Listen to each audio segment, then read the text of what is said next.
Bem-vindo a mais um clipe do Gutenberg. Se você está nos assistindo pela primeira vez, saiba que eu dirijo a Gutenberg Consultores, uma empresa especializada nas áreas de recolocação de executivos, aconselhamento de carreira, coaching executivo, pré-planejamento de aposentadoria e, com muita frequência, faço conferências para diversas instituições sobre os mais diversos assuntos de minha competência pessoal. Nós temos assistido ao longo dos últimos anos mais de 4.000 profissionais. E nos últimos 3, por exemplo, nós temos tido 100% de sucesso na recolocação daqueles executivos que foram assessorados pela Gutenberg Consultores. Inclusive, para algumas das maiores empresas do mundo, para as quais trabalhamos com exclusividade. Hoje eu quero dirigir uma palavra para todos vocês que fatalmente despertará a sua intenção. É bem verdade que esse assunto vem sendo discutido ao redor do mundo por vários consultores, professores universitários, consultores, empreendedores, empresários, entre tantas e tantas outras pessoas. Este assunto é geração Y, uma geração que nasceu em 1977. E ela também, de certa forma, termina esse período geracional em 1997. Quais são as características dominantes dessa geração? Em primeiro lugar, é uma geração de pessoas autoconfiantes, pessoas com alto astral e também com uma autoestima muito elevada. Em segundo lugar, ela é também a geração mais educada na história da sociedade ocidental. E grande parte dessa geração é predominante de mulheres. Hoje, as mulheres alcançam um valor e também posições elevadas nas organizações em função do preparo adquirido nesta fase. Também é considerada a geração que pavimentará o caminho para maior e melhor compreensão e tolerância entre os povos. Por quê? Porque muitas das pessoas dessa geração, elas não gostam de fazer julgamentos e também são desprovidas de preconceitos. Essa geração também liderará a nova onda de empreendedorismo e voluntarianismo na quarta revolução industrial. Essa geração também aspira liberdade em tudo aquilo que ela faz. A liberdade de escolha, a liberdade de expressão e também a liberdade de ser feliz à sua maneira. Essa geração, ela espera, ao ingressar nas organizações, um ambiente de trabalho sadio, divertido e também onde ela possa se desenvolver ainda mais. É também uma geração, não podemos negar, que tem pressa em empreender as coisas. Ela não deseja esperar. Ela não deseja seguir os passos de seus pais ou de seus avós. Elas querem ter autodeterminação. Elas querem ser self-reliant, entre outros pontos. Mas, a despeito dessas virtudes, dessas credenciais, percebidas por indivíduos que estudam as gerações por décadas, muitas críticas também têm sido feitas a essa geração. Algumas delas. Essa geração é a mais burra do que todas aquelas que tínhamos antes na nossa idade. E aí então há um grande professor norte-americano por nome Barbane, que diz que essa geração é o retrato de uma ignorância vigorosa e também indiscriminada. William Damon, no seu trabalho The Path to Purpose, ele diz o seguinte: como os pais os mimaram, eles estão à deriva no mundo e têm medo de escolher um caminho. E aí vem a crítica mordaz. Os jovens têm tanto medo do compromisso que muitos deles talvez nunca venham a se casar e se sentem tão inseguros em relação à escolha de uma carreira que talvez acabem vivendo para sempre na casa dos pais. Existe outra crítica feroz contra a geração Y, que diz: eles não têm ética profissional e serão maus funcionários nas organizações. Eis a crítica feita. Os estudantes hoje estão vagando sem metas, sem noção do que aspiram fazer ou se tornar no futuro. São preguiçosos que acham que têm direito a tudo e, ao entrarem no mercado de trabalho, fazem todo tipo de exigência irreal aos empregadores, desde tecnologia sofisticada até nova abordagem de gestão. Eles estão, lamentavelmente, mal preparados para as exigências no mercado de trabalho de hoje e também de amanhã. E aí, uma última crítica, entre tantas outras. Essa é uma geração de narcisistas. E aí, o Jian Tueng, um professor universitário norte-americano, diz o seguinte: eles são muito mais narcisistas do que os estudantes de 25 anos atrás. Hoje, eu recebi o e-mail de um executivo que participou de estudos na Fundação Dom Cabral. Diz ele que de um grupo de 53 profissionais, na primeira aula o professor perguntou quantos deles tinham um plano de carreira ou tinham planejado a sua carreira. De 53, segundo este executivo que participou deste curso, ele diz que apenas 2 disseram ter um plano de carreira. Por esse dado, você tem uma dimensão. Eu também já tenho dito que mais de 95% dos profissionais que ingressam no mercado de trabalho não têm nenhum plano de voo. Eles esperam que a empresa, eles esperam que o chefe, eles esperam daquela outra pessoa que os favoreçam de tal forma que eles possam caminhar. Mas eu quero dizer para você também que há muitas coisas boas nessa geração. Eu próprio sou testemunha, porque tenho filhos nascidos nesse período.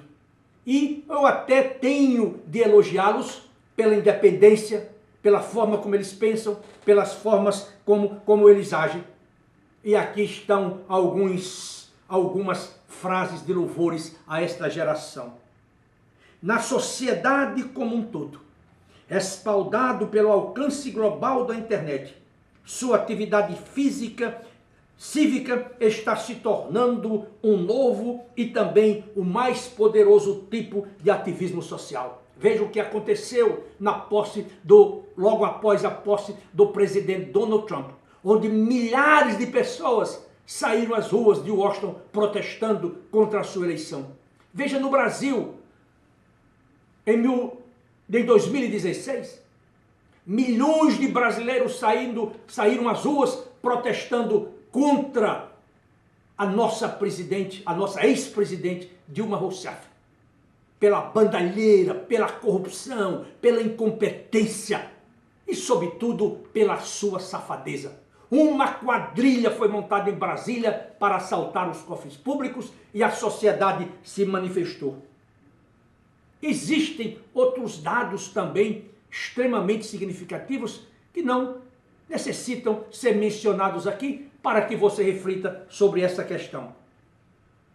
Por outro lado, também devo dizer que essa nova geração, a geração Y, está forçando uma mudança no modelo de pedagogia, que passa de uma abordagem focada no professor para um modelo focado nos estudantes e baseado também na colaboração.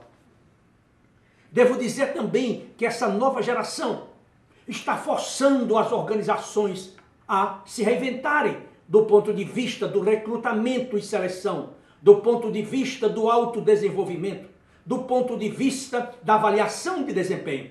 E você deve saber que algumas grandes empresas, como a General Electric, a IBM, a Deloitte, a Microsoft, entre tantas outras, mudaram radicalmente o seu sistema de avaliação de desempenho, a fim de que houvesse uma mudança não apenas estrutural, mas sobretudo mental, daqueles que avaliarão e daqueles que serão avaliados. Diante desse quadro, o que é que a alta administração espera desta geração chamada de geração Y ou Millennial? Primeiro, a empresa espera que ela seja preparada fisicamente, mentalmente, psicoemocionalmente, social e espiritualmente. Portanto, um homem no seu todo, um homem holístico. Em segundo lugar, ela espera que esta geração tenha caráter, tenha honestidade, tenha idoneidade, tenha ética. Até porque os exemplos que esta geração recebeu não foram os melhores. A empresa também exige que esta geração venha com um comprometimento total e também com um desempenho superior. Esta geração ela tem de andar sobre águas, ela tem de operar milagre todos os dias, de tal forma que ela possa se firmar nas organizações. Ela precisa também ter um pensamento crítico e estratégico, que é uma das coisas mais difíceis de você encontrar nas organizações. Em geral, temos aquelas pessoas que se conduzem dentro de uma organização como se fossem soldados enfileirados em marcha unida. 1, 2, 1, 2. Ninguém quer pensar para os lados, para a frente e para trás, para cima e também para baixo. Portanto, é fundamental. As empresas esperam também dessa geração uma liderança que motiva, que inspira e que também desenvolve as pessoas no seu todo. Também ela exige que esta geração seja habilidosa para atuar em ambiente conflituoso, estressante e veraz. Em outras palavras, que esta geração seja hábil política e também negocialmente. E mais, ela precisa ser tolerante.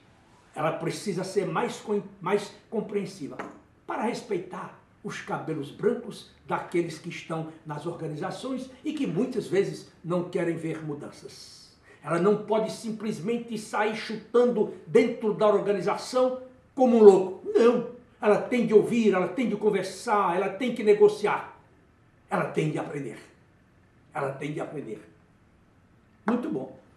E esta geração Y, o que é que ela espera das organizações? Em primeiro lugar, ela espera um ambiente de trabalho sadio e saudável. Eu sou testemunha. Eu tenho entrevistado semanalmente pessoas que estão à beira do caos, estressadas. Recentemente eu recebi uma executiva que estava há 4 meses afastada de sua organização em função de um estresse profundo. Quase que uma depressão.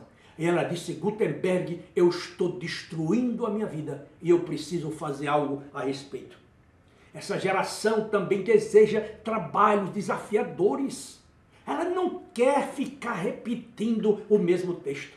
Ela não quer ficar simplesmente em cima de um computador, tabulando dados em um computador. Não, ela quer participar da gestão dos negócios. Ela quer que a sua voz seja ouvida. Ela quer ter trabalhos gratificantes. Ela também ela exige responsabilidade, liberdade e, sobretudo, flexibilidade. Ela não quer aquele chefe que fica sobre ela fazendo cobranças a cada minuto. Ela quer ter a liberdade de empreender. Ela quer ter a liberdade de errar de forma responsável. Mas também, esta geração, como as gerações anteriores, ela quer também receber palavras de elogios. Ela quer receber uma promoção. Ela quer receber uma remuneração melhor. Ela quer receber um treinamento melhor, adequado às suas necessidades, e não aquele treinamento superficial que muitas vezes as empresas oferecem porque tem de gastar o orçamento de recursos humanos. E que depois, de feito, não contribui absolutamente em nada para o desenvolvimento do executivo ou da organização. Os gestores estão jogando dinheiro na lata do lixo, absolutamente na lata do lixo. E mais importante de tudo isso, essa nova geração, ela quer ter oportunidade de se autodesenvolver, de participar de cursos, de seminários, de programas no exterior, de conferências, etc, etc. Por quê? Porque ela sabe que quem detém o conhecimento na presente geração é aquela mesma geração que irá dominar o mundo. Daí porque Francis Bacon, o grande filósofo, dizia que o conhecimento é poder. E este conhecimento pode vir de várias fontes, da leitura de bons livros, de viagens a países diferentes, a lugares diferentes, de conversas com pessoas inteligentes. Também pode vir de debates, de discussões, de seminários, de palestras, de conferências, entre tantos outros canais. Portanto, numa sociedade do conhecimento, onde as empresas são consideradas como empresas líquidas, porque elas estão se modificando a cada dia, é fundamental que você, que é membro da geração Y, da geração millennial, você se prepare adequadamente, porque as oportunidades surgirão para aquelas pessoas que têm preparo, que pensam criticamente, que pensam estrategicamente, que têm compromisso com o seu desenvolvimento todos os dias. E como eu tenho aqui dito, o nível gerencial brasileiro é muito pobre. Que me perdoem vocês que me escutam. Me perdoem, mas eu tenho de ser franco, como eu sou franco no meu escritório, quando estou tratando com profissionais que foram afastados de suas organizações. O nível de leitura do executivo brasileiro é paupérrimo. A direção de sua carreira não tem planos, é a organização que a planeja. E quando a organização não a planeja e ele perde o seu trabalho, ele fica perdido como o cachorro que caiu de uma mudança. Portanto, eu, como um consultor experiente, tendo uma biblioteca fantástica com mais de 8.000 livros, e leio diariamente e compulsivamente, eu converso durante 8 a 10 horas todos os dias com pessoas diferentes, à luz da minha experiência, da minha aquisição de conhecimento por meio de viagens, de livros, de conferências, de palestras e tudo mais, eu faço essas minhas apresentações com tamanha veemência. Daí porque, com grande frequência, eu uso o meu slogan: abra os livros, abra os livros, abra os livros. Estude, se prepare, para que você possa se distinguir dessa multidão de profissionais medíocres que povoam as nossas organizações. Não é à toa que a empresa separa apenas 10% na sua classificação dos homens, tendo esses 10% como aqueles que a empresa tem verdadeiramente interesse em investir, em educar. Não faça parte dos 90% que estão fora desta categoria. Faça questão de ser um profissional de primeira classe, de ser um profissional distinto, diferente, porque mais cedo ou mais tarde você será colocado em posições que talvez no início de sua carreira você nunca tenha pensado ocupar. Esta é a sugestão de um consultor que tem 40 anos de experiência aconselhando executivos e que foi também formado em grandes escolas, na Ford, e também numa das maiores empresas de consultoria do mundo, que é a Booz Allen Hamilton. Portanto, mais uma vez, eu quero convidá-lo para que você visite o site da Gutenberg, www.gutenberg.com.br.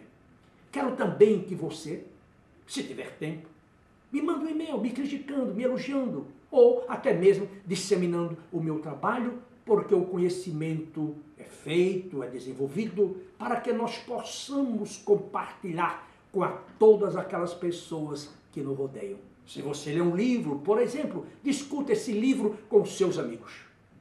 Discuta, critique, compare, porque os seus conhecimentos crescerão e também a sua carreira avançará.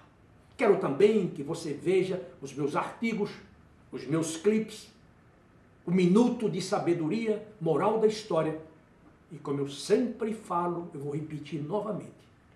Todo esse meu esforço, toda essa minha dedicação, toda essa minha veemência, é no sentido de chamar a sua atenção para que você seja o melhor profissional. Se você não for o melhor profissional, o seu país também não será um grande país para você viver ou para você empreender a sua carreira. Portanto, é fundamental que você, em qualquer lugar onde você esteja, na vila, na cidade, no seu estado, no seu país, você dê uma contribuição verdadeira para que nos tornemos profissionais fortes, profissionais inteligentes, capacitados, qualificados e também possamos qualificar as nossas cidades, os nossos estados, as nossas empresas e o nosso país. Eu agradeço agora pelo seu tempo e eu espero reencontrá-lo na próxima semana, se Deus assim o permitir. Até lá!